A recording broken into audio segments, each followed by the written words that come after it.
الحمد لله نحمده ونستعينه ونستغفره ونعوذ بالله من شرور أنفسنا ومن سيئات أعمالنا. من يهده الله فلا مضل له ومن يضلله فلا هادي له، ونشهد أن لا إله إلا الله وحده لا شريك له، ونشهد أن سيدنا وشفيعنا وإمامنا وقدوتنا وأسوتنا وسندنا وقرة عيوننا محمد وعلى آله وصحبه أجمعين. أما بعد، فأعوذ بالله من الشيطان الرجيم. بسم الله الرحمن الرحيم. إن الذين قالوا ربنا الله ثم استقاموا تتنزل عليهم الملائكة ألا تخافوا ولا تحزنوا وأبشروا بالجنة التي كنتم توعدون. نحن أولياؤكم في الحياة الدنيا وفي الآخرة، ولكم فيها ما تشتهي أنفسكم ولكم فيها ما تدعون، نزلا من غفور رحيم.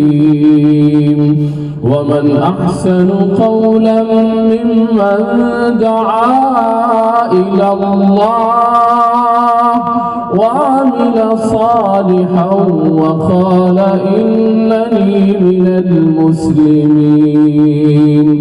ولا تستوي الحسنة ولا السيئة، ادفع بالتي هي أحسن، فإذا الذي بينك وبينه عداوة كأنه ولي حميم. وما يلقاها إلا الذين صبروا وما يلقاها إلا ذو حظ عظيم. وقال تعالى: ولا تحسبن الله غافلا عما يعمل الظالمون ولا تحسبن الله غافلا عما يعمل الظالمون ولا تحسبن الله غافلا عما يعمل الظالمون، إنما يؤخرهم ليوم تشخص فيه الأبصار مهطعين مقنعي رؤوسهم لا يرتد إليهم طرفهم وأفئدتهم هواء. وأنذر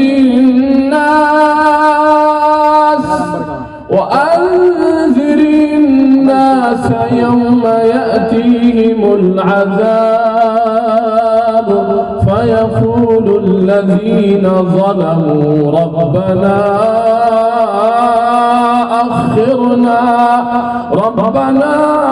أخرنا إلى أجل قريب نجب نجب دعوتك ونتبع الرسل أولم تكونوا أقسمتم من قبل ما لكم من زوال. وقال النبي صلى الله عليه وسلم لا يبقى على ظهر الأرض بيت مدر ولا وبر إلا أدخله الله الإسلام بعز عزيز أو ذل سجيد. بہت ہی قابل احترام تمام معزز علماء اکرام اور میرے سامنے بیٹھے ہوئے میرے عزیز دینی اور ایمانی بھائیوں اور تمام پردہ نشین ماؤں اور بہنوں،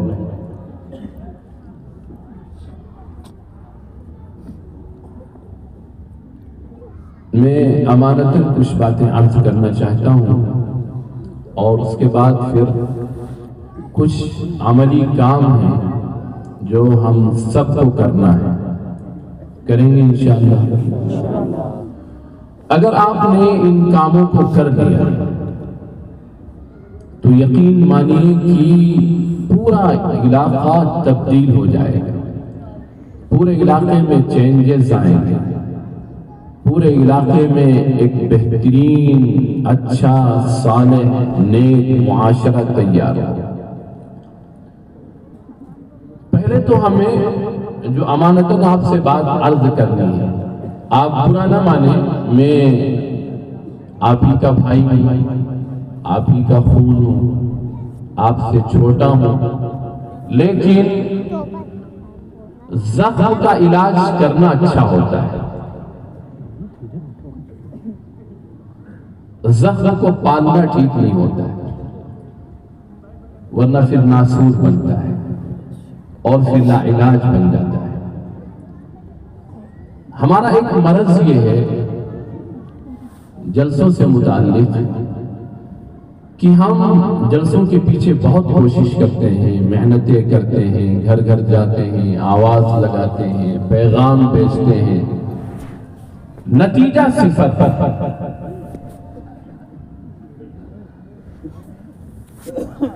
تو یہ ہم کیا کر رہے ہیں، کس رخ پہ جا رہے ہیں؟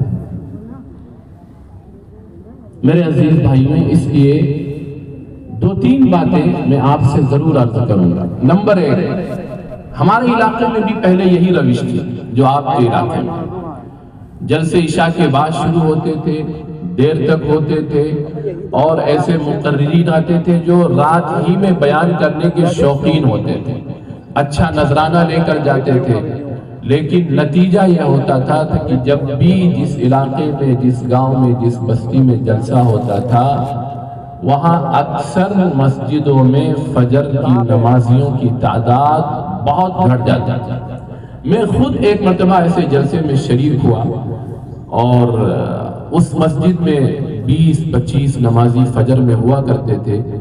جس دن جلسہ ہوا ہے مجھے اچھی طریقے سے یاد ہے، صرف 5 نمازی فجر کی نماز پڑھتے۔ جلسے ہم کیوں کر رہے ہیں؟ خدا کی لعنت اتروانے کے لیے، خدا کے عذاب کو اتروانے کے لیے، خدا کی پکڑ کو اتروانے کے لیے۔ پھر محنت کی گئی، آواز لگائی گئی، لوگوں سے صاف طور پر پورے علاقے میں یہ بات کہہ دی گئی کہ اب جلسوں کی شروعات مغرب کے بعد ہوگی اور عشاء کی نماز تاخیر سے کی جائے۔ ٹھیک ہے، 9 بجے ہو جائے، 10 بجے ہو جائے، لیکن جس دن جلسہ ہو، چاہے وہ سالانہ ہو، چاہے وہ ششماہی ہو، جب بھی پروگرام کریں یہ ضرور اعلان کر دیا جائے کہ مغرب کے بعد بغیر کسی کا انتظار کیے ہوئے جلسہ شروع کر دیا جائے۔ 1-2 مرتبہ ہو سکتا ہے آپ کو دقت ہو، لیکن انشاءاللہ جلسے کا رخ صحیح ہو جائے۔ جب تک عمل کا رخ صحیح نہ ہو، جب تک کہ عمل کا ڈائریکشن صحیح نہ ہو، عمل کے نتائج ظاہر نہیں ہوتے ہیں۔ اس وجہ سے میں تمام یہاں کے علماء سے، ذمہ داروں سے، ائمہ سے بھی اور آپ حضرات سے بھی یہ صاف بہت ہی ادب کے ساتھ عرض کر رہا ہوں کہ آپ یہ کوشش کریے کہ پورے علاقے کے اندر جلسوں کی جو یہ نوعیت ہے اسے تبدیل کیا جائے. مغرب کے بعد شروع ہو, عشاء کی نماز تاخیر سے پڑھی جائے, کم سے کم اس جلسے کی برکت سے پورا مجمع عشاء کی نماز میں شریک ہو, عشاء کی نماز میں دعا ہو, اور اس کے بعد پھر انشاءاللہ آپ دیکھیں گے کہ جلسے کے نتائج بہت اچھے سامنے آئیں. ایک کام تو یہ کرنے کا ہے. دوسرا کام جو بہت ضروری ہے, عام طور پر ہمارے یہاں جلسوں کی روش یہی ہوتی ہے کہ آدمی بالکل ایسا با اختیار ہوتا ہے کہ اس کے لیے نہ موضوع کی کوئی قید ہوتی ہے اور نہ وقت کی کوئی قید ہوتی ہے. وہ جس موضوع پر چاہتا ہے بات کرتا ہے, کچھ ادھر کی کچھ ادھر کی اور کچھ یہاں کی کچھ وہاں کی. بعض لوگ تو ایسے مقررین ہیں کہ وہ کبھی ندیوں کی تاریخ بیان کرتے ہیں, کبھی پیڑوں کی تاریخ بیان کرتے ہیں, تو کبھی پلاؤ اور بریانی کی تاریخ بیان کرتے ہیں.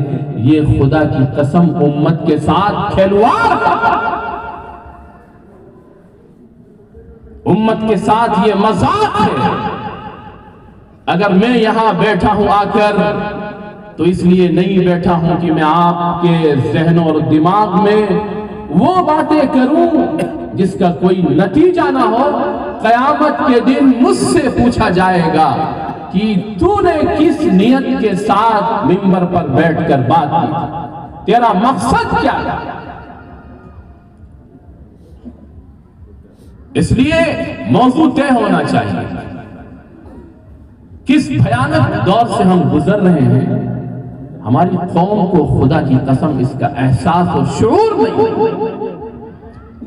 رات میں دیر تک اگر کوئی قوم سڑکوں پر منڈلاتی ہے اور چکر لگاتی ہے, معاف کریے گا وہ ہماری قوم.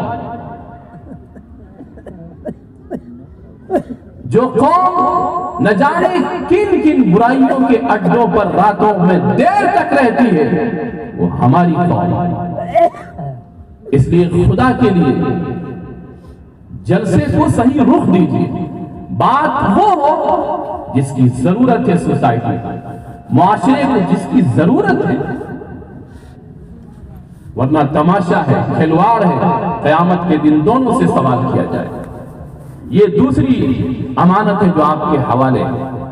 تیسری امانت جو بہت اہم ہے اور بہت ضروری ہے, اگر آپ اس منبر سے پیغام پہنچانا چاہتے ہیں غیروں تک, ہندوؤں تک, عیسائیوں تک, بدھسٹوں تک, جینیوں تک, خدا کی قسم ایسی آواز ان تک پہنچائی جائے گی جو ان کے دل کو دستک دے گی.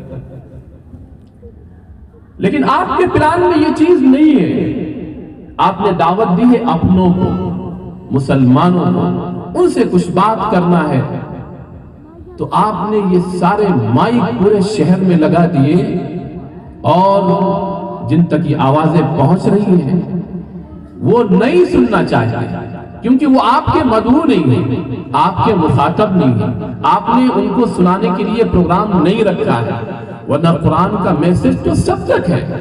کاش کہ ان کو دعوت دی جاتی, وہ ہوتے تو پھر اسی اعتبار سے بات کی جاتی, پھر بتایا جاتا کہ قرآن کا میسج کیا ہے پوری انسانیت کے لیے. اور آج شاید جتنی شدید ضرورت ہے پوری دنیا کے ہر بسنے والے انسان تک قرآن کا پیغام پہنچانے کا, اس سے پہلے کبھی ماضی میں اتنی ضرورت پیش نہیں آئی. اس کی وجہ یہ ہے کہ غلط فہمیاں, مس کنسیپشنز, مس انڈرسٹینڈنگز اتنی زیادہ ہو گئی ہے کہ وہ بیچارے جو اسلام کو نہیں جانتے ہیں, جن کے سامنے اسلام کا انٹروڈکشن نہیں ہے, جن کے سامنے اسلام کا کوئی پرچے نہیں ہے, جو ایشور کی آخری کتاب اور پوتر کتاب کے بارے میں کچھ نہیں جانتے ہیں, ان کے دماغوں میں ایسا زہر بھر دیا گیا ہے کہ اس وقت سب سے زیادہ شدید ضرورت یہ ہے کہ ان تک حق کی آواز پہنچائی جائے. اور میں اگر میری آواز ہمارے برادران وطن تک پہنچ رہی ہو تو میں آپ سے معافی مانگتا ہوں اگر آپ کو تکلیف ہو رہی ہو اس آواز کی وجہ سے، لیکن یہ پیغام ضرور آپ کے کانوں تک پہنچایا جا رہا ہے کہ ہماری جو کتاب ہے، جس کو ہم یہ کہتے ہیں کہ یہ مسلمانوں کی کتاب ہے، آپ کے کانوں تک یہ بات پہنچائی جا رہی ہے کہ ہرگز ہرگز یہ مسلمانوں کی کتاب نہیں ہے۔ یہ کتاب اس واستوک ایشور اور پرمیشور کی کتاب ہے جو پوری مانوتا اور پوری انسانیت کی گائیڈنس کے لیے اتاری گئی۔ پورے قرآن میں حدیث کے سارے ذخیرے میں ایک بھی کوئی آیت اور حدیث ایسی نہیں ہے جس میں یہ کہا گیا ہو کہ قرآن صرف مسلمانوں کی کتاب ہے۔ جہاں بھی قرآن کا انٹروڈکشن ہے، قرآن کا جہاں بھی پرچے کرایا گیا ہے، صاف یہ اعلان کیا گیا ہے، اللہ کا ارشاد ہے، اس مالک اور خالق کا ارشاد ہے جس نے انسانوں کو پیدا کیا ہے، وہ صاف اس اعلان کے ساتھ اپنی قرآن کو، اپنی کتاب کو اتارتا ہے۔ وہ کہتا ہے سارے بندوں سے بات کرتے ہوئے، وہ چاہے جینی ہو، چاہے بدھسٹ ہو، چاہے عیسائی ہو، چاہے یہودی ہو، اور چاہے کسی بھی دھرم کا ماننے والا ہو، وہ بغیر کسی تفریق کے اور بغیر کسی ڈسکریمنیشن کے وہ سب کا مالک اور خالق اپنی آخری اس کتاب کے بارے میں یہ اعلان کرتا ہے، الف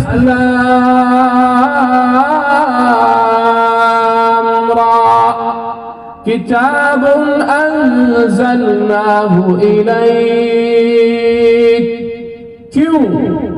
لتخرج الناس من الظلمات الى النور۔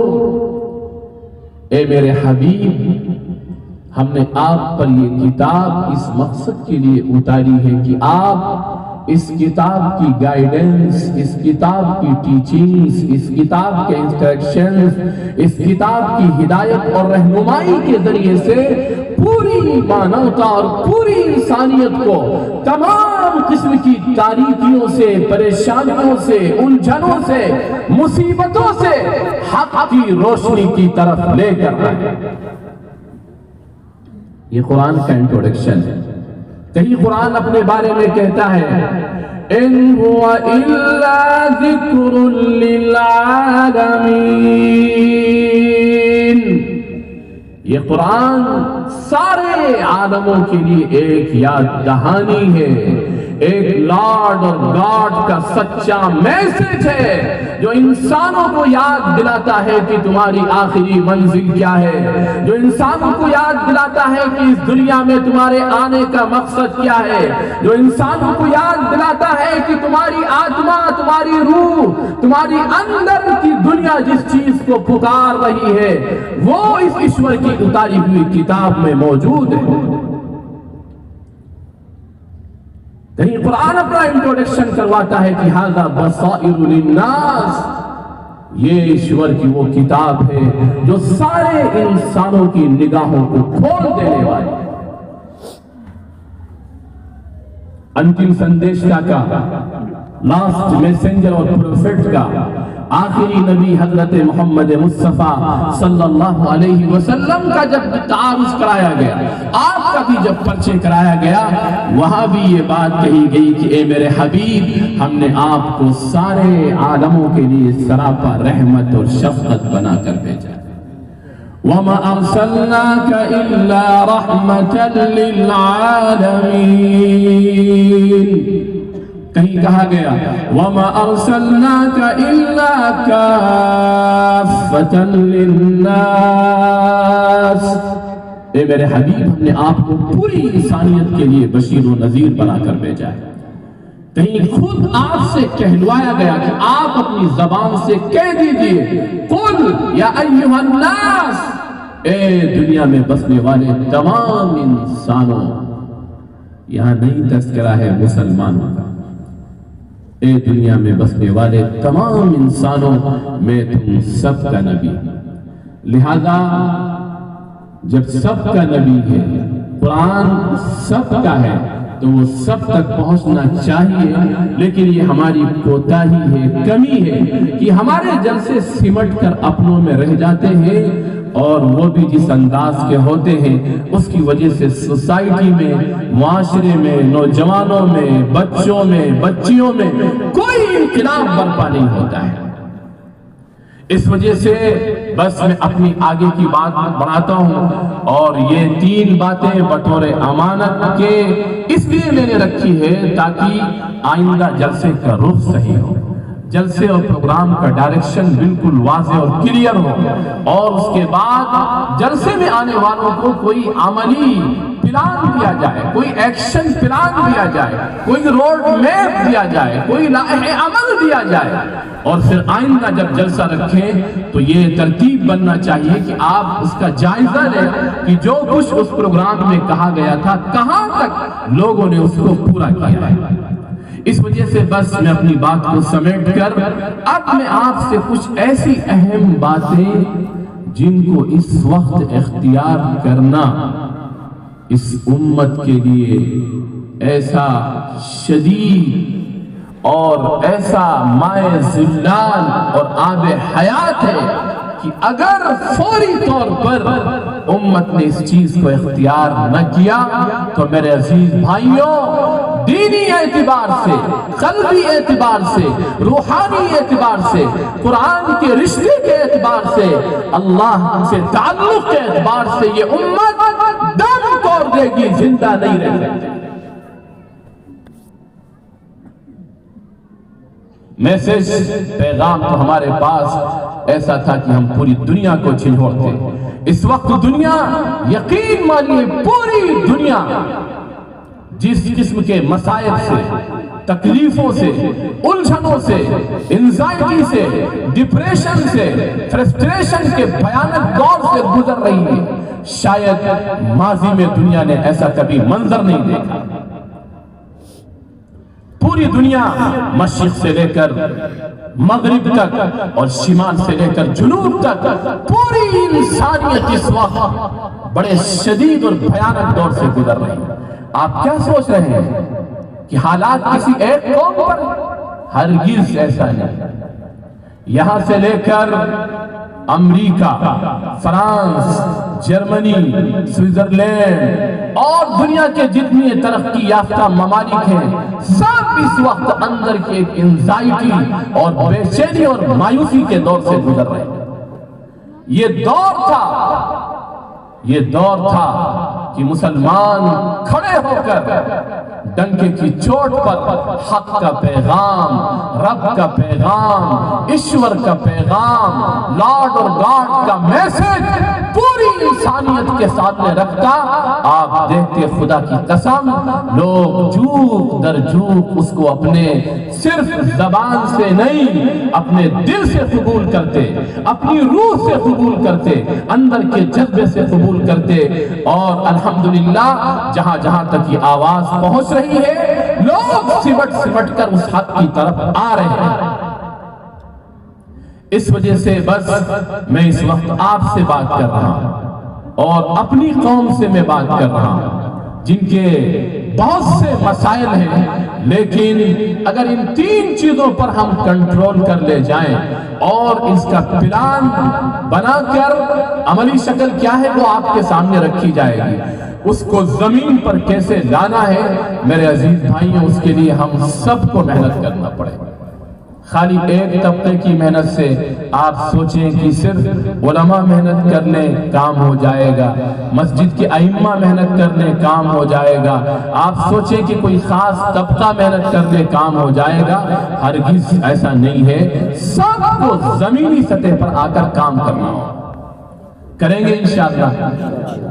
کام بہت آسان ہے، لیکن اتنا ضروری ہے کہ ہماری روحانی زندگی کے لیے وہ جیسے دم توڑتے ہوئے شخص کے لیے آخری قطرے ضروری ہوتے ہیں، خدا کی قسم ہماری حیات روحانی کے لیے اس سے بھی زیادہ شدید ضرورت ہے۔ پہلا کام جو ہم سب کو کرنا ہے، ایک مدت ہوئی ہمارے گھر آقا کی سیرت سے، آقا کی زندگی سے، آقا کے اخلاق کے تذکرے سے ہمارے گھر ویران ہو چکے۔ پہلے سلام ہو ان ماؤں پر، ان دادیوں پر، ان اللہ کی بندیوں پر جو غربت کے باوجود اپنے جھوپڑے میں بھی رہ کر رات میں جب اپنے بچوں کو لے کر سوتی تھی تو پہلے وہ آدھے گھنٹے تک وہ حضور اکرم صلی اللہ علیہ وسلم کی زندگی، آپ کے قصے، صحابہ اکرام کے واقعات، انبیاء کے واقعات، اولیاء کے واقعات، سچی کہانیاں سنایا کرتی تھی، جس کی وجہ سے چھوٹے چھوٹے معصوم بچے الحمدللہ اسلامی رنگ میں رنگے ہوئے ہیں۔ آج ہمیں شکوہ ہے ہماری بچیاں کفر شرکی جہنم کی آگ کی طرف بڑھ رہی ہیں۔ آج ہمیں شکوہ ہے کہ ہماری بچیاں اپنی عزت اور آبرو کا سودا کر رہی ہیں۔ ہمیں شکوہ ہے کہ ہماری بچیاں ان سوسائٹی کے گندے ناپاک بچوں کے ساتھ جا رہی ہیں جن کی سوسائٹی خود انہیں قبول نہیں کر رہی ہے۔ وہ سوسائٹی، وہ معاشرہ، وہ محلہ اپنی بچیوں کو دینے کے لیے ان گنڈوں کو تیار نہیں ہے، لیکن لعنت ہو ہماری ان بچیوں پر جو بچیاں اپنے ایمان کا بھی سودا کرتی ہیں اور اپنی عزت و آبرو کا بھی سودا کرتی ہیں۔ انہیں ہوش نہیں ہوتا ہے کہ ہم کس کمینے کے ساتھ، کس ناپاک کے ساتھ، کس گندے کتے کے ساتھ اپنے ایمان کا بھی سودا کر رہے ہیں اور اپنی عزت و آبرو کا بھی سودا کر رہے ہیں، اپنے خاندان کی عزت کو خاک میں ملا رہے ہیں۔ انہیں ہوش نہیں ہے۔ اس میں سب سے بڑا جرم ہمارا اور آپ کا۔ شکوے سے کبھی بھی علاج نہیں ہوتا ہے، باتوں کے تذکرے کر دینے سے کبھی بھی کسی قوم کا مسئلہ حل نہیں ہوتا۔ یہی کمی ہے ہماری قوم میں، جب کوئی واقعہ پیش آتا ہے تو ممبر سے تقریر، کبھی جلسوں کے اندر تقریر۔ کیا اس سے نظام تبدیل ہو جائے گا؟ کیا اس سے معاشرے میں تبدیلی آ جائے گی؟ کیا ہماری ان بچیوں کو ہوش آئے گا؟ کبھی نہیں ہو سکتا ہے۔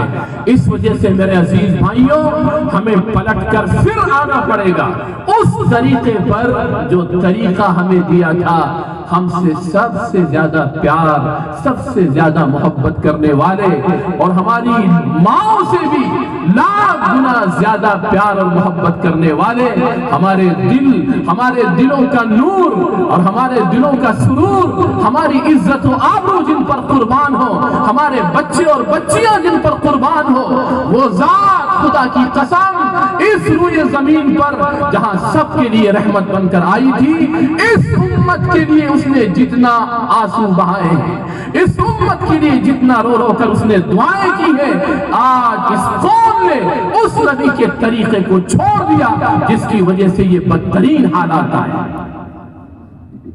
آقا نے اپنی امت کو تیار کیا تھا اسی بنیاد پر کہ جب بھی تمہارے سامنے تذکرہ آئے اللہ کے کلام کا، نبی کے کلام کا، نبی کی حدیث کا، نبی کی سیرت کا، آپ کے اخلاق کا، اولیاء اور انبیاء کی زندگی کا، اے والدین، اے پیرنٹس، اے ماں باپ، تمہاری سب سے بڑی یہ ذمہ داری ہے کہ اپنے بچوں کے کانوں تک، اپنی بچیوں کے کانوں تک ضرور وہ آواز پہنچانا۔ عہد اول میں یہ تصور نہیں کیا جا سکتا تھا کہ ماں اور باپ صرف اپنے بچے کے کھانے کی فکر کرے، اس کی روح کی فکر نہ کرے۔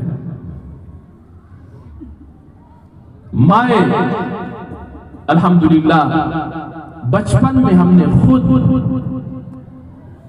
اپنی آنکھوں سے یہ منظر دیکھا، ایک نہیں نہ جانے کتنے گھروں میں کہ بوڑھی بوڑھی دادیاں، مائیں اپنے بچوں کو لے کر انبیاء کے واقعات سناتی تھی، آقا کی سیرت کا ایک ایک پہلو بیان کرتی تھی۔ بچے بچپن ہی سے عشق خدا اور عشق رسول میں ڈوب جاتے ہیں۔ اور میں یہ بات پورے یقین کے ساتھ کہہ رہا ہوں، جس بچے کے کان میں آقا کی سیرت، انبیاء کی سیرت، صحابہ اکرام کی سیرت، ان کے سچے واقعات جس کے کانوں میں مسلسل پہنچتے رہے، اس کا دل اتنا روشن ہو جاتا ہے کہ پوری دنیا کی طاقت مل کر بھی ہمارے بچے کا ایمان کا سودا نہیں کر سکتی۔ ہمارے بچے وہ دنیا کے اور بچوں کی طرح نہیں ہیں۔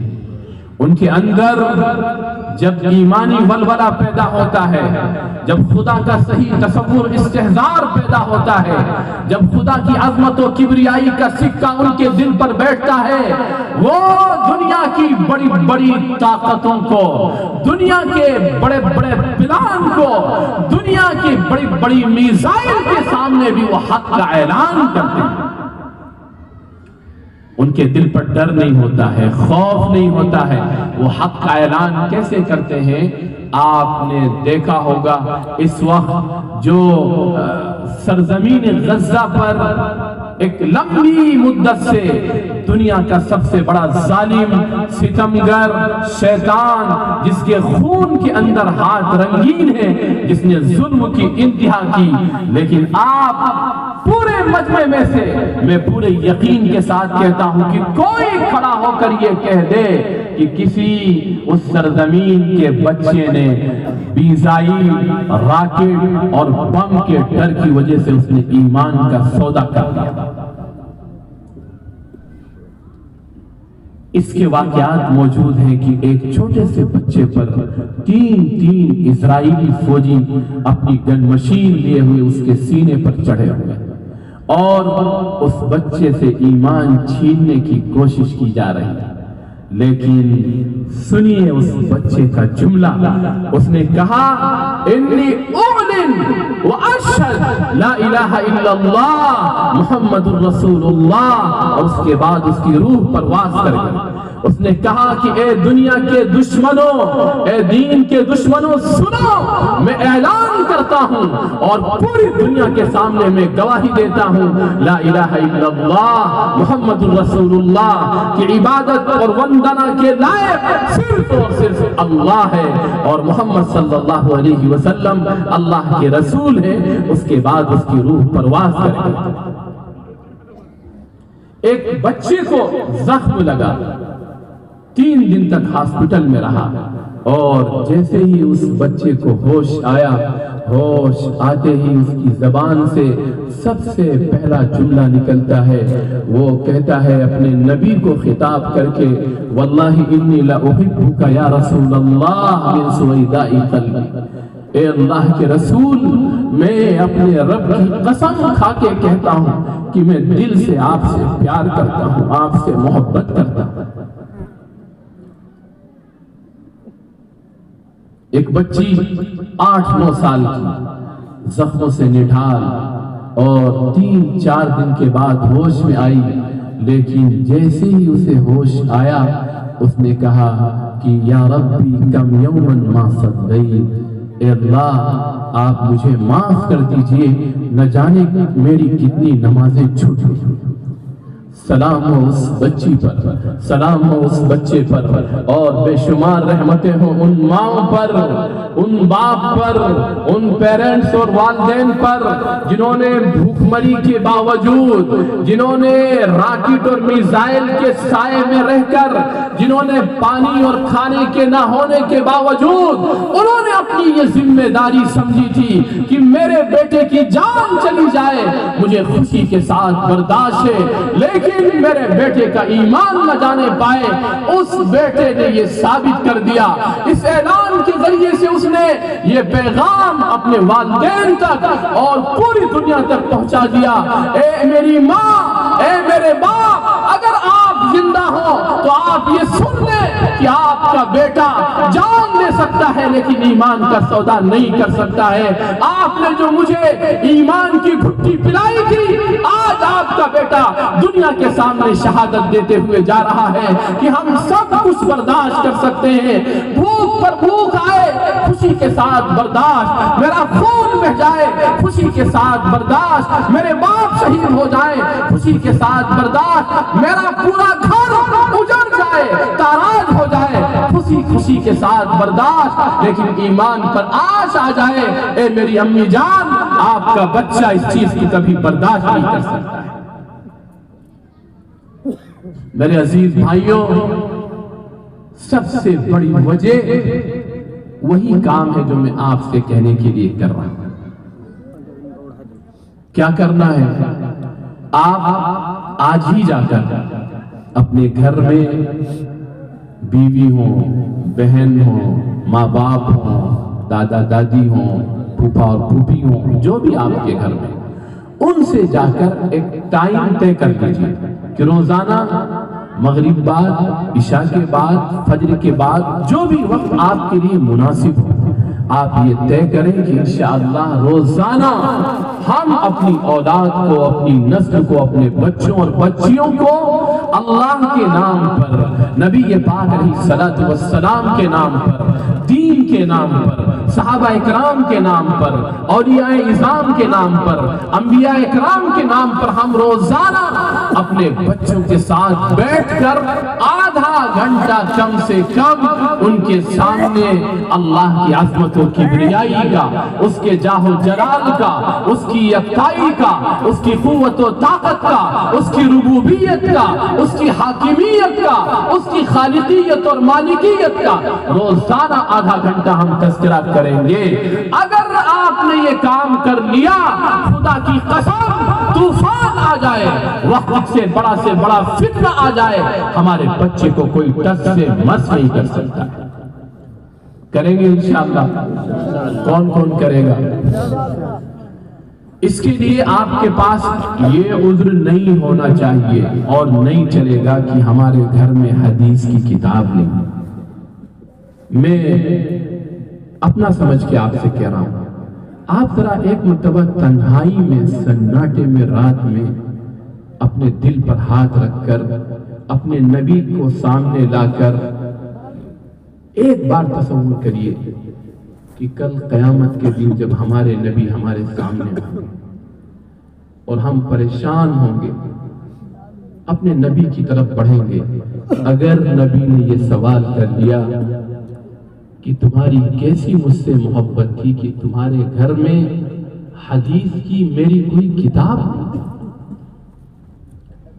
مسلمان کا گھر ہو اور اس میں حدیث کی کتاب، قرآن پاک کا ترجمہ نہ ہو، دعاؤں کی، آقا کی دی ہوئی دعائیں جن کے ذریعے سے ہم دنیا کی بلاؤں اور مصیبتوں سے بچ سکتے ہیں، وہ کتاب نہ ہو، خدا کی قسم اگر نہیں ہے تو اس گھر میں خدا کی لعنتیں اترتی ہیں۔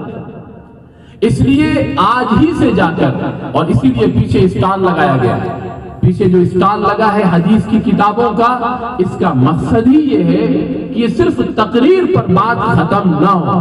آپ یہاں سے اٹھے، ماؤں سے، بہنوں سے بھی میں کہہ رہا ہوں اور آپ سے بھی کہہ رہا ہوں، سیدھے اسٹال پر جائیں، حدیث کی کتاب ابھی اپنے گھر لے کر جائیں اور اللہ سے معافی مانگے، اے اللہ ابھی تک میرے گھر میں حدیث کی کتاب نہیں تھی، آقا کی حدیثیں نہیں پڑھی جاتی تھی، آپ مجھے معاف فرما دیں، اب انشاءاللہ کبھی بھی موت تک ناغا نہیں ہوگا۔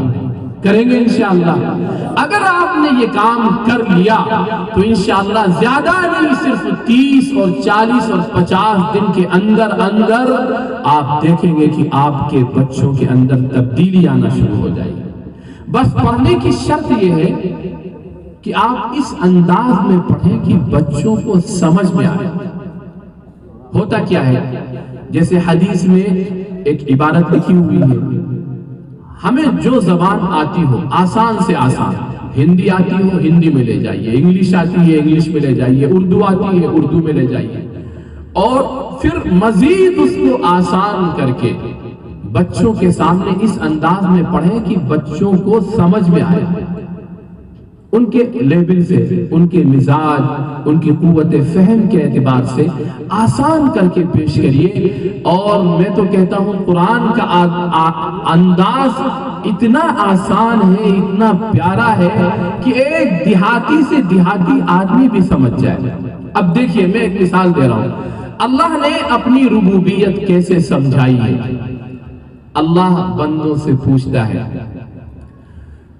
قل من يرزقكم من السماء والارض، آپ سارے انسانوں سے پوچھئے کہ تمہیں آسمان و زمین سے رزق کون دیتا ہے؟ امن یملک السمع والابصار، کون تمہاری آنکھوں کو دیکھنے کی طاقت دیتا ہے، کانوں کو سننے کی طاقت دیتا ہے؟ امن یخرج الحی من المیت ویخرج المیت من الحی، کون زندے سے مردے کو نکالتا ہے اور مردے سے زندے کو نکالتا ہے؟ بیج، گٹھلی، دانا جسے کسان لے جا کر زمین کے حوالے کر دیتا ہے، بس اب کسان کچھ نہیں کر سکتا ہے، اس کی نگاہیں بھی اوپر کی طرف اٹھ جاتی ہیں، کبھی بارش کا انتظار، کبھی اچھی فصل کی امید، باقی وہ کچھ نہیں کر سکتا ہے۔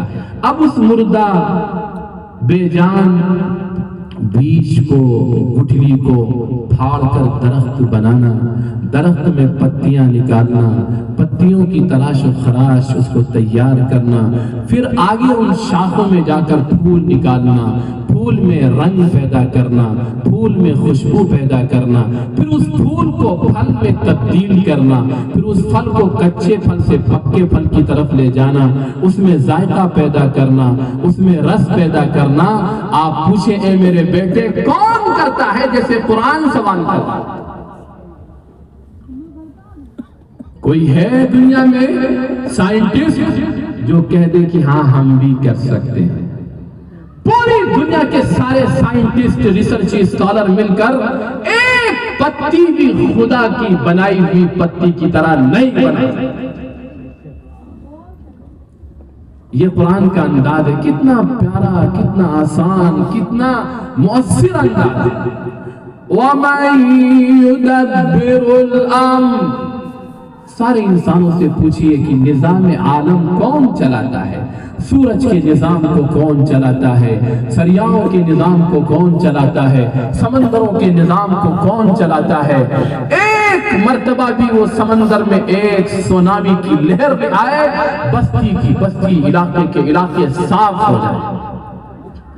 2010 میں ہوتی میں بہت ہی خوبصورت شہر، بڑا ٹیکنالوجی والا شہر، اور 2010 ہوتی شہر میں صرف سمندر کی ایک سونامی نے 3,45,000 لوگوں کو ایک لمحے کے اندر موت کے گھاٹ اتار دیا۔ 2004 میں انڈونیشیا کے اندر سونامی کی لہر اٹھی اور اس نے 3,55,000 لوگوں کو موت کے منہ میں پہنچا دیا۔ 1976 میں شانگوان جو چین کا علاقہ ہے، وہاں ایک سمندر کی لہر آئی اور اس نے 2,45,000 لوگوں کو ایک لمحے کے اندر موت کے منہ کی طرف دھکیل دیا۔ کون چلاتا ہے سمندروں کے نظام کو، دریاؤں کے نظام کو؟ کس کی بادشاہت ہے کائنات کے ذرے ذرے پر، سمندر کے قطرے قطرے پر؟ کون حکمرانی کر رہا ہے؟ جب آپ اپنے بچے سے یہ پوچھیں گے تو بچے کا رویا رویا کہے گا میرا اللہ کرتا ہے۔ پھر دیکھیں کون مائی کا لال ہے، کون وقت کا فتنہ ہے، کون وقت کا طوفان ہے جو ہمارے بچے سے ایمان کا سودا کرتا ہے۔ لیکن ہم نے اپنے بچوں کی حفاظت کے لیے کیا ہے؟ شکوہ کرنے سے مرض کا علاج نہیں ہوتا ہے۔ اس لیے پورا مجمع یہ طے کرے کہ انشاءاللہ ابھی جا کر حدیث کی کتاب خریدیں گے، اس میں الحمدللہ ساری چیزیں ہیں، قرآن کی آیتیں، ان کا ترجمہ، نبی اکرم صلی اللہ علیہ وسلم کی حدیثیں، ان کا ترجمہ، ایمان کیا ہے، نماز کیا ہے، علم کیا ہے، ذکر کیا ہے، اخلاق کیا ہے، ساری چیزیں اس میں سمیٹ دی گئی ہیں۔ ہم سب کتاب کو خرید کے لے جائیں، گھر میں جا کر ایک وقت طے کریں اور پابندی کے ساتھ اس عمل کو شروع کر دیں۔ اگر آپ نے نہ کیا میرے عزیز بھائیوں، یہ سمجھا کہ چلو ٹھیک ہے ایک بیان سن لیا، خدا کی قسم اگر میں یہ کہہ رہا ہوں کہ آپ بہت نیک ہوئے، دیندار ہوئے، حاجی ہوئے اور بڑے تقوی والے بھی ہوئے، لیکن آپ نے اپنے بچوں اور بچیوں کی دینی تعلیم و تربیت کی فکر نہیں کی، خدا کی قسم جہنم کے عذاب سے نہیں بچ سکتے۔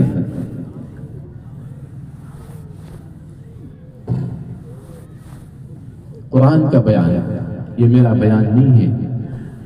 سورہ احزاب میں قرآن نے تذکرہ کیا ہے، سن کر رونگ کے کھڑے ہو جائے۔ یہی بچے، یہی بچیاں جن کے لیے ہم دن رات ایک کر دیتے ہیں، بچے کی ایک آہ، ایک کراہ ماں کو بے چین کر دیتی ہے، باپ کو بے چین کر دیتی ہے۔ یہی لخت جگر، نور نظر کل قیامت میں کھڑے ہو کر ہمارا دامن گھسیٹتے ہوئے اللہ کے پاس لے جا کر کیا کہیں گے؟ قرآن کا بیان ہے، وہ کہیں گے ربنا اطعنا سادتنا وكبراءنا فأضلونا السبيلا ربنا آتهم ضعفين من العذاب والعنهم لعنا كبيرا۔ اے ہمارے رب، یہ ہمارے پیرنٹس ہیں، یہ ہمارے گارجینز ہیں، یہ ہمارے گھر کے بڑے تھے، انہوں نے ہمیں دین کی صحیح تعلیم اور تربیت نہ دی، اس کی وجہ سے ہم غلط راستے پر چلے گئے تھے۔ اے ہمارے رب، آج ہم آپ سے فریاد کرتے ہیں کہ جتنی سزا آپ مجھے دیں اس سے دوگنی سزا آپ انہیں دیجیے، وَلْعَنْهُمْ لَعْنًا كَبِيرًا، اور جتنی پھٹکار، جتنی لعنت ہو سکتی ہے ان پر برسائیے، یہ اسی کے مستحق ہے۔ اس وجہ سے میں نے یہ بات آپ سے عرض کی ہے، انشاءاللہ ہم سب یہ نیت کریں، پختہ ارادہ کریں کہ کل سے انشاءاللہ ہم اس کام کو شروع کر دیں گے، کریں گے انشاءاللہ، سبھی کریں گے، کوئی ایسا تو نہیں جو نہیں کرے گا۔ ہر گھر میں تعلیم شروع ہو جائے، حدیث کی، آقا کی سیرت کی، آقا کی زندگی، آقا کی سنتیں، آقا کے اخلاق، آقا کا کردار، آقا کا حسن، آقا کا جمال، آقا کے شمائل۔ خدا کی قسم بچے عشق نبی میں ایسے ڈوب جائیں گے کہ جب ان کے سامنے وقت کا کوئی ظالم اور ستمگر آئے گا تو ہمارے بچے عشق مصطفیٰ میں اپنی جانوں کو قربان کر دیں گے۔ ایک کام یہ کرنے کا ہے۔ دوسرا کام جو فوری طور پر کرنے کا ہے، اس میں تاخیر کی گنجائش نہیں ہے۔ موضوعات بہت ہوتے ہیں بات کرنے کے، لیکن ایمرجنسی میں جس چیز کی ضرورت ہے میں صرف وہ بات آپ کے حوالے کر رہا ہوں۔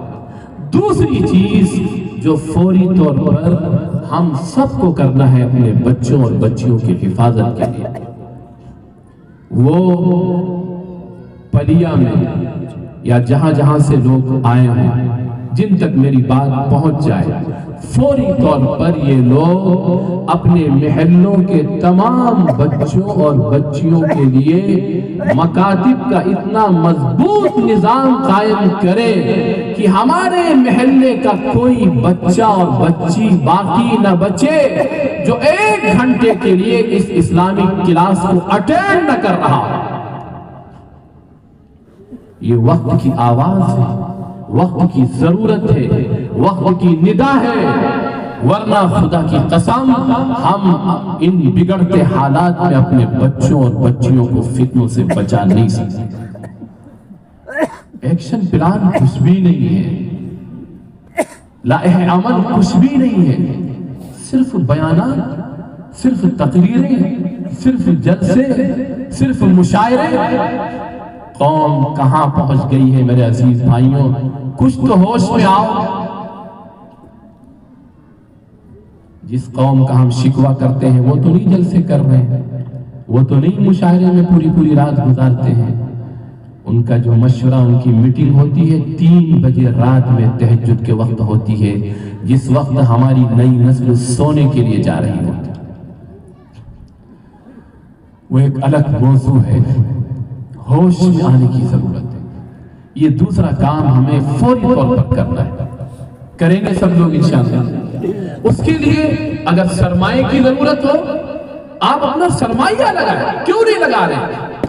کیا قیامت کے دن اس پر پوچھ نہیں ہوگی کہ جب تمہارے یہاں شادیاں ہوتی تھی تو تم ان شادیوں میں 10 لاکھ 20 لاکھ اور معاف کریے 1-2 کروڑ روپئے ہماری مسلمان نسل کے لوگ، ہمارے ہی بھائیے اور ہماری ہی بہنیں اور ہماری ہی خواتین یہ پانی کی طرح پیسوں کو بہا دیتے ہیں۔ ہم اپنی اس نسل کو بچانے کے لیے اپنا سرمایہ نہیں لگا سکتے؟ علاقے کے اندر محلے گلی اتنی محنت ہو، گھر جا کر باقاعدہ پوری فہرست تیار، جس طرح الحمدللہ جماعتیں آتی ہیں، بعض لوگ بیچارے سمجھتے ہیں کہ جماعت کا کام بھی یہ ایسا ہے ویسا ہے، بہت سے شیطان قسم کے لوگ الٹی سیدھی باتیں کرتے ہیں۔ میرے عزیز بھائیوں، خدا کی قسم جماعت کا واحد مقصد صرف اور صرف یہ ہے کس طرح گھر در فرد میں کس طرح آقا کا لایا ہوا دین زندہ ہو جائے، بس اور کوئی مقصد نہیں۔ جو لوگ نہیں جانتے ہیں بیچارے، ہم ان کو کچھ نہیں کہتے، یہ بھی ہماری غلطی ہے۔ غصے میں آتے ہیں تو کچھ چھوڑتے نہیں ہیں، یہ طریقہ ہی نہیں ہے بات سمجھانے کا۔ ادفع باللتی ہی احسن، بات اس انداز میں کرو جو مخاطب کے لیے سب سے بہتر ہو، جس سے اس کا دل مائل ہو۔ تب آگے کہا گیا ہے کہ فَإِذَا الَّذِي بَيْنَكَ وَبَيْنَهُ عَدَاوَةٌ كَأَنَّهُ وَلِيٌّ حَمِيمٌ، تو پھر جس کے اور تمہارے درمیان دشمنی تھی وہ ایسی دوستی میں تبدیل ہو جائے گی کہ وہ دل سے آپ کو اپنا خیر خواہ سمجھے گا۔ اس لیے جو ہمارے بھائی ایسے ہیں جو کچھ کہہ دیتے ہیں، اللہ کے لیے انہیں معاف کریے، اس کی وجہ سے دوری نہ بنائیے، فاصلے نہ بنائیے، ان کو اپنا سمجھیے، وہ ہمارے ہیں، آقا کا نام لینے والے ہیں، ہمارے لیے بس اتنا کافی ہے کہ وہ میرے نبی کا غلام ہے، میرے آقا کا ماننے والا ہے، بس اتنا کافی ہے۔ جب تک آدمی بے ہوشی کے عالم میں ہوتا ہے، مرض کے عالم میں ہوتا ہے، وہ نہیں سمجھتا ہے کہ میں کیا کر رہا ہوں، کیا کہہ رہا ہوں، لیکن جس دن وہ سمجھ جائے گا کہ آپ میری آخرت بنانے کے لیے مجھے میرے نبی سے جوڑنے کے لیے، مجھے میرے نبی کے طریقوں سے جوڑنے کے لیے، مجھے میرے آقا کی سنتوں سے جوڑنے کے لیے آپ در گھر آتے تھے، خدا کی قسم وہ آپ سے دل سے پیار اور محبت کرنے لگے۔ اس لیے ہم اور آپ مل کر جس طرح گلی ہمارے جماعت کے ساتھی جاتے ہیں، دستک دیتے ہیں، آواز دیتے ہیں، میرے عزیز بھائیوں، پورے محلے کے ایک فرد کی یہ ذمہ داری ہے، چاہے وہ مسجد کی کمیٹی ہو، چاہے مسجد کا صدر ہو، چاہے مسجد کے نمازی ہو، سب کی یہ ذمہ داری ہے کہ نماز کے بعد باقاعدہ اس پر میٹنگ ہو، سب کو بٹھا لیا جائے اور محلے تقسیم کر دیے جائیں، 4 آدمی اس گلی میں، 4 آدمی اس گلی میں، 4 آدمی اس گلی میں۔ آپ کا کام یہ ہے کہ اس گلی میں جتنے گھر ہیں، ان گھروں میں جتنے بچیاں اور بچیاں ہیں، کیا اور کہاں پڑھ رہے ہیں، ان کی پوری فہرست تیار کر کے مسجد میں لا کر جمع کریے۔ اس کے بعد اگلی میٹنگ بیٹھے کہ ان بچوں کے کلاسز کیسے قائم کیے جائیں۔ جو بچیاں 10 سال سے چھوٹی ہیں اور بچے بچپن سے لے کر 55 تک، چاہے جتنے بڑے اور چھوٹے ہوں، سارے بچے اور 10 سال سے چھوٹی بچیاں وہ مسجد میں آ کر کلاس میں شریک ہوں۔ جو بچیاں 10 سال سے بڑی ہیں ان کے کلاسز گھروں میں لگائے جائیں۔ ہر 15-20 گھر کے بیچ میں ایک کلاس قائم کر دیا جائے 1 گھنٹے کا، اس میں دین کی بنیادی چیزیں، قرآن کا مفہوم، قرآن کی عظمت، دین کیا ہے، یہ ساری چیزیں 1 گھنٹے کے اندر انشاءاللہ سکھائی جائیں گی۔ اگر آپ نے پورے اطراف میں اس طرح مکاتب کا جال بچھا دیا تو انشاءاللہ آپ نے اپنے بچوں اور بچیوں کو ایسے قلعے میں محفوظ کر دیا ہے کہ اب باہر کی زہریلی ہوائیں ہمارے بچوں سے ٹس اور مس نہیں ہو سکتی۔ کریں گے انشاءاللہ، اس کی محنت کریں گے زمینی سطح پر، ہمیں اتر کر زمینی سطح پر کچھ کام کرنا پڑے گا۔ اس وجہ سے میں نے بہت مختصر کر کے یہ چیز آپ کے حوالے کی ہے۔ یہ قرآن کا براہ راست حکم ہے، اللہ کا ارشاد ہے قُوْ أَنفُسَكُمْ وَأَهْلِيكُمْ نَارًا، اے مسلمانوں تمہاری یہ ذمہ داری ہے کہ تم اپنے آپ کو بھی اور اپنی نسل کو، اپنی اولاد کو، اپنے بچوں اور بچیوں کو جہنم کی اس آگ سے بچاؤ جس کا ایندھن انسان اور پتھر ہوں گے۔ حضرت علی کرم اللہ وجہہ فرماتے تھے کہ جہنم کی آگ سے ہم کیسے بچائیں؟ وہ فرماتے تھے علموہم الدین وعذبوہم بہا، کہ تم ان کو دین سکھاؤ اور اس کے ذریعے سے با ادب بناؤ، با اخلاق بناؤ۔ یہ ایک طریقہ ہے جس کے ذریعے سے ہم اپنے بچوں کو بچا سکتے ہیں۔ کریں گے انشاءاللہ، یہ دوسرا کام ہم سب کو کرنا ہے۔ تیسری ذمہ داری، تیسری بہت بڑی ذمہ داری، ہمارے یہاں ایک بہت بڑا مسئلہ یہ ہے کہ آپس میں جو انتشار اور افتراق ہے، چاہے وہ مسجدوں کے نمازیوں کا ہو، چاہے وہ رشتہ داریوں کا ہو، چاہے وہ محلوں کا ہو، اور چاہے وہ جھوٹی غلط نسبتوں کی وجہ سے، جب تک یہ قوم اپنے آپس کے انتشار کو ختم نہیں کرے گی، خدا کی قسم دشمنوں کے نرغے سے نکل نہیں سکتی۔ اور اس کے لیے آپ کو اپنا دل بڑا کرنا پڑے گا، صرف دل کا کام ہے بس۔ آپ اپنا دل بڑا کریے، معاف کریے، دل کو صاف رکھیے۔ کوئی گالیاں دے تو فوراً آپ کا ذہن اس طرف جائے کہ میں کیا چیز ہوتا ہوں، میں کیا چیز ہوں، میری کیا حیثیت ہے جب میرے آقا کو بھی گالیاں دی گئی۔ کوئی مار دے فوراً ذہن اس طرف جائے میری کیا حیثیت ہے، ہمارے آقا تو طائف کے میدان میں پتھر مارے گئے۔ اور فوراً یہ حدیث سامنے آ جائے جس میں آقا نے فرمایا ہے کہ اگر تم اخلاق کی بلندیوں تک پہنچنا چاہتے ہو تو اس کا واحد راستہ یہ ہے کہ وَعْفُ عَمَّنْ ظَلَمَ، کہ جو تم پر ظلم کرے اسے معاف کرو، اس سے درگزر کرو۔ وَآتِ مَنْ حَرَمَكَ، جو تمہیں نہ دے اس کو تم دو۔ وَأَحْسِنْ مَنْ أَسَاءَ إِلَيْكَ، جو تمہارے ساتھ برا سلوک کرے اس کے ساتھ اچھا سلوک کرو۔ اگر ہم ذرا ہمت کر کے یہ کام شروع کر دیں، اپنے دل کو صاف کر لیں، دل میں گندگیاں نہ رکھیں، تو انشاءاللہ ساری یہ آبادی یک لخت جڑ جائے گی، سب ایک ماں کی اولاد کی طرح ہو جائے گی۔ ہم بکھرے ہوئے ہیں، ایک صف میں کھڑے ہیں لیکن دل ٹوٹے ہوئے ہیں، ایک صف میں کھڑے ہوئے ہیں دل پھٹے ہوئے ہیں، ایک صف میں کھڑے ہیں دل کینوں سے، بغض سے، عداوت سے، دشمنی سے بھرے ہوئے ہیں۔ ایسی نماز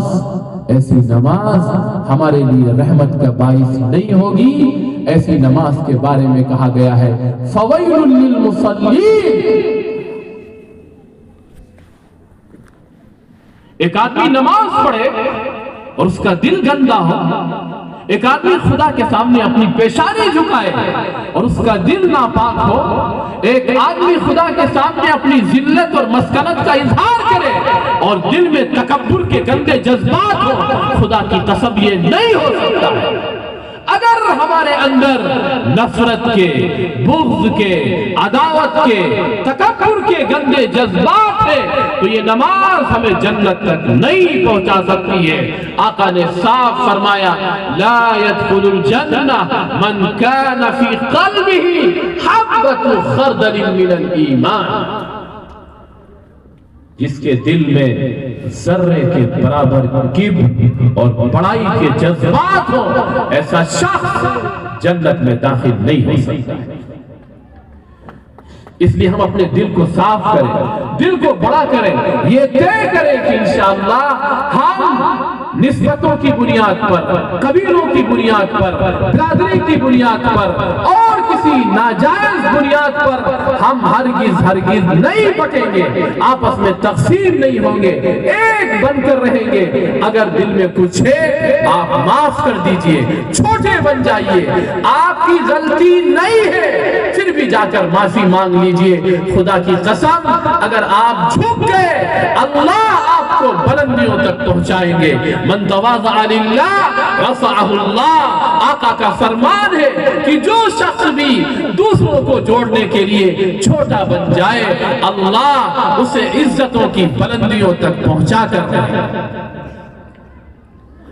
اس وجہ سے یہ طے کریے کہ انشاءاللہ اپنے دل کو صاف کر کے سب سے قریب ہوں گے، سب کو قریب کریں گے، دل میں کوئی پھٹن نہیں رکھیں گے، تاکہ ایسا نہ ہو کہ جب موت کا وقت قریب آئے ہم یہ سمجھ رہے ہوں کہ ہم نمازی، ہم دیندار، ہم حاجی، لیکن خدا نہ کرے ہمارا جنازہ اٹھایا جا رہا ہو اور ہمارے لیے فیصلہ قبر کے عذاب کا ہو جائے، جہنم کی آگ کا ہو جائے۔ اللہ میری بھی حفاظت فرمائے، آپ کی بھی حفاظت فرمائے اور پوری امت کی اس مرض سے حفاظت فرمائے اور پوری امت کو ایک بنا دے۔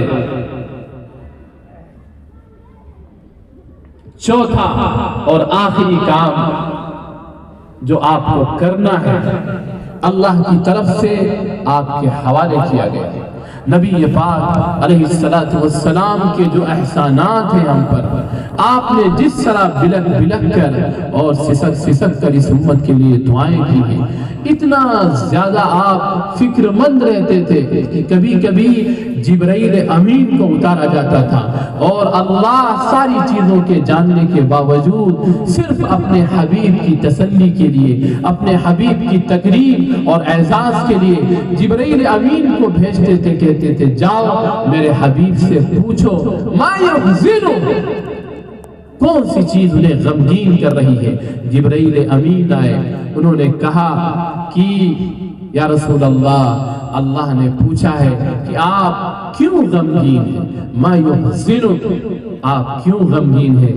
آقا نے فرمایا مجھے اس وقت میری امت کا غم اور فکر ہو رہا ہے۔ جس آقا نے اپنے آخری لمحے میں جبرائیل امین آپ کے انتظار میں ہے اور آپ سے اللہ کی ملاقات کا تذکرہ کر رہے ہیں، لیکن حضور کی زبانوں پر اپنی امت کی فکر کے الفاظ۔ قیامت میں جس دن کے بارے میں تمام حدیثوں کی کتابوں میں ہے کہ اس دن ہر نبی کی زبان پر یا ربی نفسی کے الفاظ ہوں گے، اس دن اگر کوئی اللہ کے سامنے جانے کی ہمت کرے گا اور کوئی اس امت کے لیے اللہ سے درخواست کرے گا، میرے عزیز بھائیوں ہمارا وہ وہی نبی ہے آج ہم نے جس نبی کے طریقے کو چھوڑ رکھا ہے، وہی نبی جا کر اللہ کے دربار میں اپنی پیشانی رکھ کر اور اس انداز میں اللہ کی تعریف اور تمجید، اللہ کی تسبیح اور تقدیس اس انداز میں بیان کرے گا۔ حدیث کے الفاظ ہیں کہ آج تک قیامت تک تمام انسان و جنات اور فرشتوں نے بھی ایسی تعریف نہ کی ہوگی۔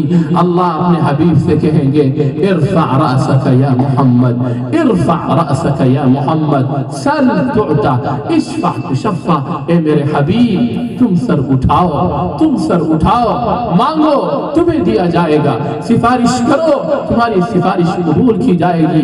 لیکن سلام ہو اس نبی پر، ہماری جانیں قربان ہو اس نبی پر، ہمارا سب کچھ قربان ہو اس نبی پر۔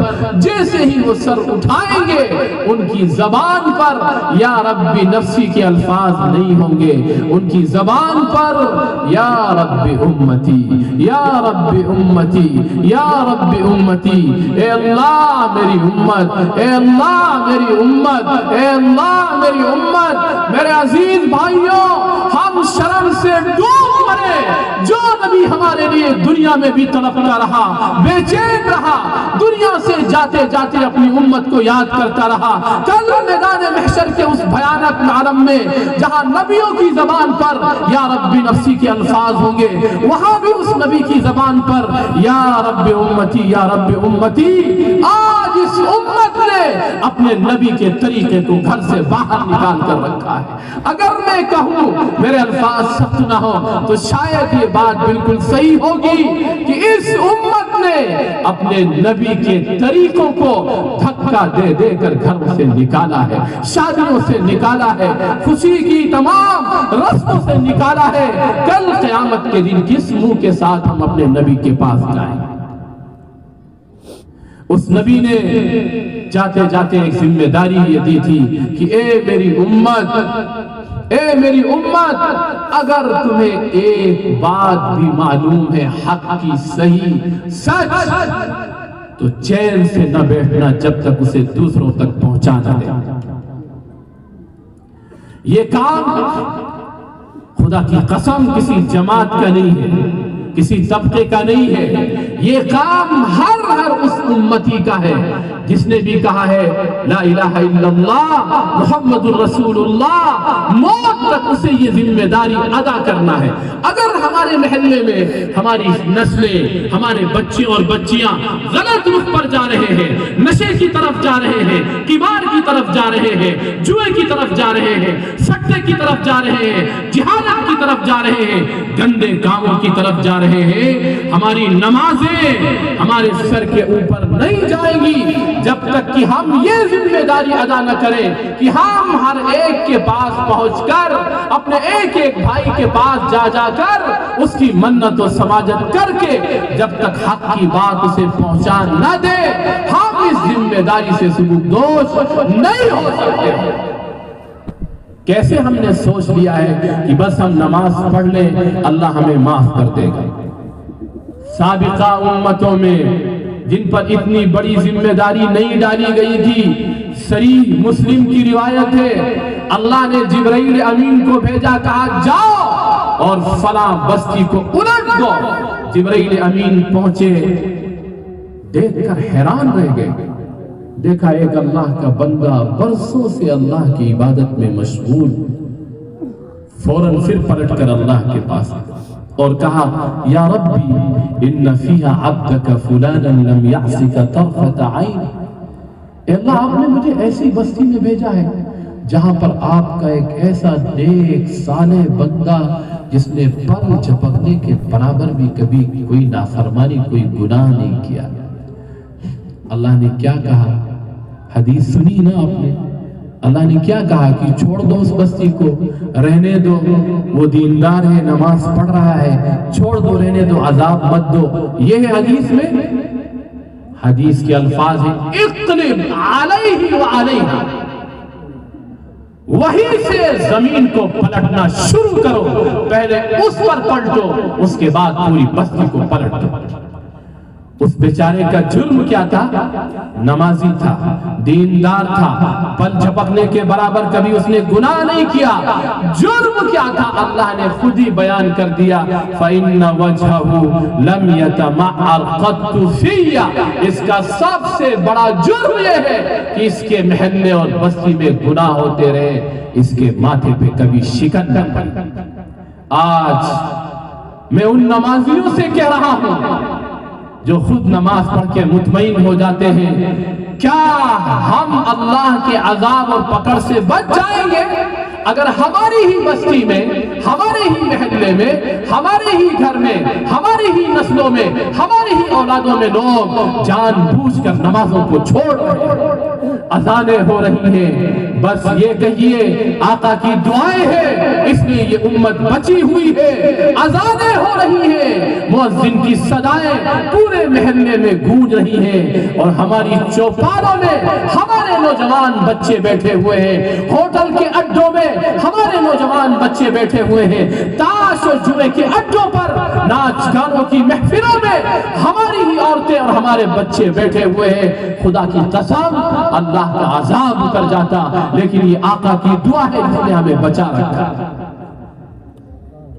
اس وجہ سے یہ پورا مجمع، یہ آئے ہوئے تمام لوگ، ہماری بہنیں بھی جو آئی ہیں ان کی بھی یہ ذمہ داری ہے، گھر میں رہے اس فکر کے ساتھ، جب بھی کوئی خاتون آئے، کوئی گھر کی ہم سے ملنے آئے، ان کے ساتھ جہاں بہت سی باتیں کرتے ہیں، دین کی بات کریں، آقا کی بات کریں، آقا کا پیغام پہنچائے، آقا کی سیرت ان کے سامنے رکھیں، یہ ہم میں سے ہر ایک کی ذمہ داری ہے۔ اگر ہم نے یہ ذمہ داری ادا کر دی، خدا کی تائید، خدا کی مدد اس زمین پر مسلمانوں کے ساتھ اترنا شروع ہو جائے گی۔ اور خدا نہ کرے اگر ہم نے یہ ذمہ داری ادا نہ کی تو آقا کا فرمان سنو، یہ کسی جماعت کا بیان نہیں ہے، یہ کسی عالم کا اپنا ذاتی بیان نہیں ہے، آقا کے صاف الفاظ ہے، والذی نفس محمد بیدی، قسم ہے اس ذات کی جس کے قبضے میں محمد صلی اللہ علیہ وسلم کی جان ہے۔ اے میری امت، لتأمرن بالمعروف، تم ضرور جو اچھی بات تمہیں معلوم ہو اپنی سوسائٹی، اپنے محلے میں ہر جگہ اس بات کو کہتے رہنا، لتأمرن بالمعروف ولتنہون عن المنکر، اور جو تمہاری سوسائٹی میں منکر، تمہارے معاشرے میں برائی ہو رہی ہو اس سے اپنے لوگوں کو روکتے رہنا، بچاتے رہنا۔ اگر تم نے یہ کام نہ کیا، او لیوشکن اللہ ان یبعث علیکم عقابا من ثم تدعونہ فلا یستجاب لکم، اگر تم نے یہ ذمہ داری ادا نہ کی تو سنو، اللہ اپنی طرف سے تم پر عذاب اور حالات مسلط کریں گے، اور تم دعائیں بھی کرو گے تو تمہاری دعائیں بھی قبول نہیں کی جائیں گی۔ اس وجہ سے میرے عزیز بھائیوں، مجھے یقین ہے کہ آپ ضرور نماز پڑھتے ہوں گے، ضرور نماز کے پابند ہوں گے، مسجد میں اپنی پیشانی اللہ کے سامنے جھکاتے ہوں گے۔ بس اس کے ساتھ یہ ذمہ داری بھی سمجھیے کہ مسجد کو تمام مصلیوں سے کیسے آباد کی جائے، مسجد ہماری تمام مصلیوں سے کیسے بھر جائے، جتنے بالغ مرد ہیں وہ کیسے مسجد میں آ جائے، جتنی ہماری مائیں اور بہنیں ہیں جیسے ہی اذان کی آواز آئے ماں سارے کاموں کو آگے پیچھے کر کے فوراً مصلی کی طرف پڑھے، آرام سے سکون سے نماز پڑھے، نماز میں دعائیں کرے، اس کی آنکھ سے آنسو نکلے، اس کا بچہ، اس کی بچی یہ دیکھے روزانہ دن میں 5 مرتبہ میں اپنی ماں کو دیکھتی ہوں، بچہ یہ کہے کہ میں 5 مرتبہ دیکھتا ہوں کہ جیسے ہی اذان کی آواز آتی ہے میری امی سارے کاموں کو چھوڑ کر اللہ کی طرف متوجہ ہوتی ہیں، بہت سکون سے نماز پڑھتی ہیں، دعائیں کرتی ہیں، ان کی آنکھوں سے آنسو نکلتے ہیں۔ خدا کی قسم، جو بچہ دن میں 5 مرتبہ اپنی ماں کو یہ کرتے ہوئے دیکھے گا، اس بچے کے دل اور قلب و جگر میں بچپن سے یہ بات بیٹھ جائے گی کہ نماز چھوڑی نہیں جا سکتی۔ نماز ہو گئی، اذان ہو گئی، وقت نکل رہا ہے، مائیں اپنے کام میں لگی ہوئی ہیں، بچیاں اپنے کام میں لگی ہوئی ہیں، مہمان سے باتیں ہو رہی ہیں تو ہو رہی ہیں، کچن میں کام کیا جا رہا ہے تو ہو رہا ہے۔ اس بچے کے دماغ میں کیا میسج جائے گا؟ چھوٹا سا بچہ ہے، بچپن سے خدا نہ کرے ہماری اس کوتاہی کی وجہ سے بچے کے دماغ میں خود بخود یہ میسج چلا جائے گا کہ نماز کوئی اتنی اہم اور امپورٹنٹ چیز نہیں ہے، اگر ہوتی تو میری ماں سارے کام کو چھوڑ کر فوراً نماز کی طرف پہنچے۔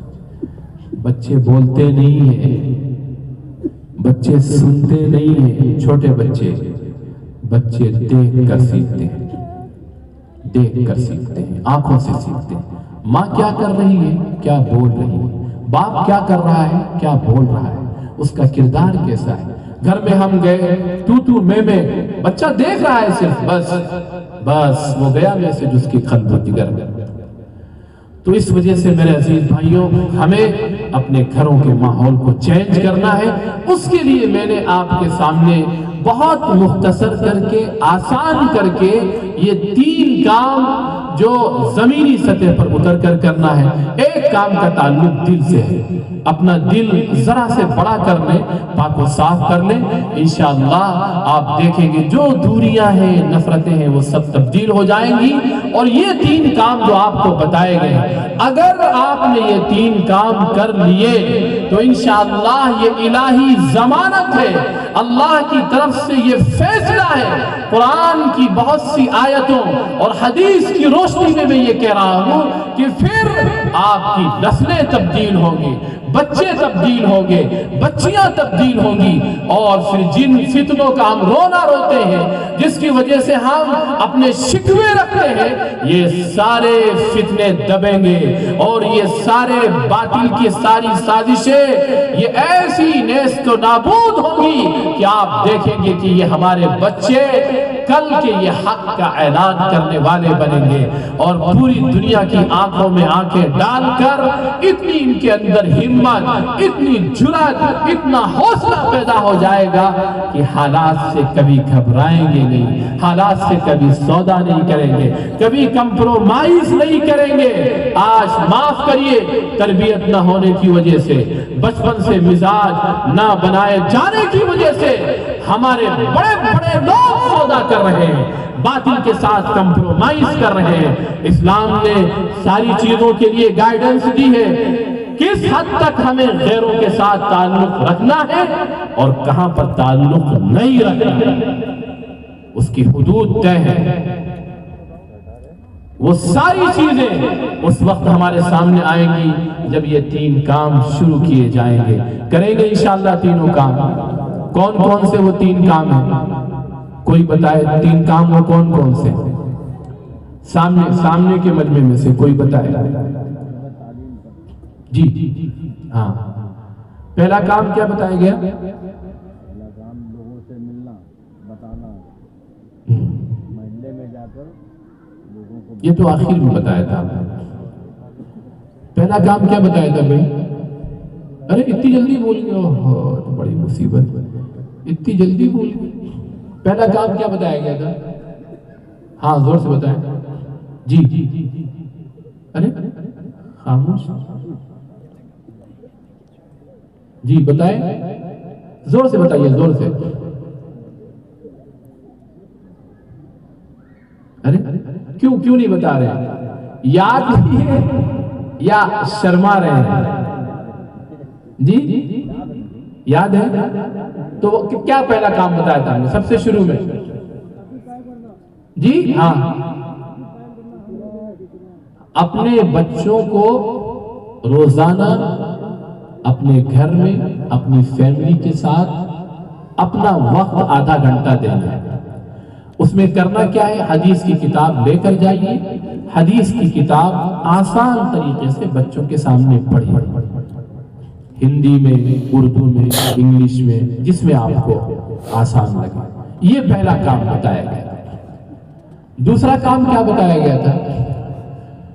ہمارے وہ بچے جو اسکول میں ہیں، کالجز میں ہیں، یونیورسٹیز میں ہیں، کسی انسٹیٹیوشن میں ہیں، کچھ تیاری کر رہے ہیں اور ان کا دینی تعلیمی کوئی بیک گراؤنڈ نہیں ہے، ان کے لیے گھر گھر جا کر پوری فہرست تیار کر کے پورے محلے کے اندر مکاتب کا جال بچھانا ہے۔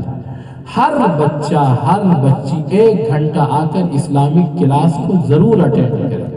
اس کے لیے پورا نظام بنانا ہے، جا کر مسجدوں میں بیٹھ کر یہ سارے نمازیوں کی، مسجد کی کمیٹیوں کی، صدر کی، سیکریٹری کی، امام صاحب کی، سب کی یہ ذمہ داری ہے کہ اتنی زبردست محنت ہو جائے کہ محلے کا کوئی بچہ اور بچی باقی نہ بچے۔ بس یہ دوسرا کام ہے۔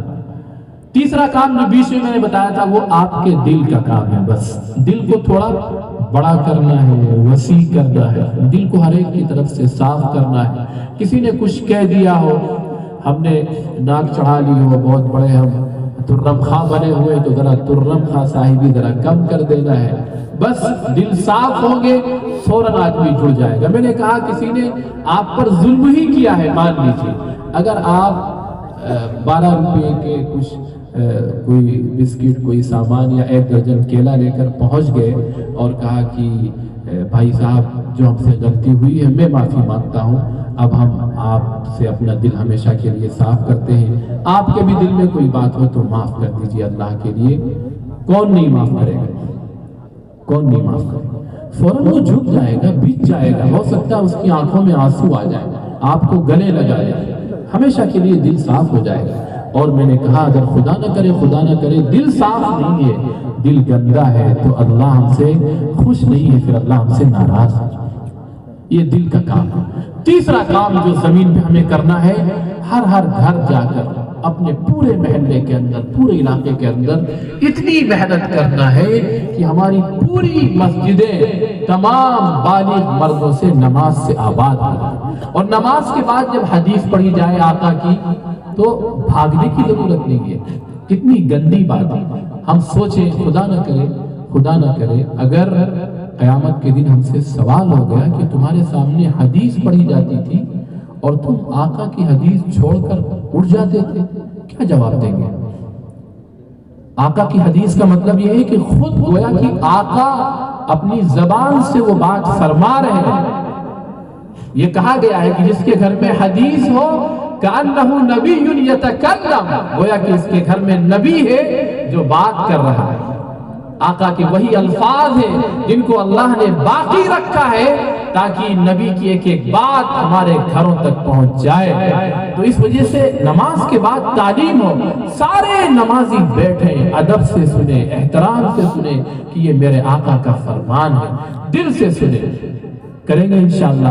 یہ 3 کام ہیں، بہت آسان کر کے ہم نے آپ کے سامنے رکھ دیے ہیں۔ اگر آپ نے کر لیا تو انشاءاللہ 1 سال کے اندر آپ دیکھیں گے اگلا جب پروگرام ہوگا تو صرف یہاں تک مجمع نہیں ہوگا، کھچا کھچ یہ پورا میدان بھرا ہوگا، اور وہ سب صالح نوجوان ہوں گے، نیک بنے ہوئے لوگ ہوں گے، جن کے دلوں کے اوپر اللہ کی ربوبیت نقش ہو جائے گی، جن کے دلوں کے اوپر اللہ کی عظمتوں کا سکہ ہوگا، جن کے دلوں کے اوپر عشق خدا اور عشق رسول کی مہر ہوگی، جن کے دلوں کے اوپر دین کا اور اللہ کے کلام کا ایسا اثر ہوگا کہ ان کی زندگیاں گناہوں سے پاک ہوگی، گندگیوں سے پاک ہوگی، انہیں احساس ہوگا کہ ہم کس نبی کے امتی ہیں، ہمارا مشن کیا ہے، ہمارا پیغام کیا ہے، اور پھر وہ آقا کے پیغام کو رہتی انسانیت تک پہنچائیں گے۔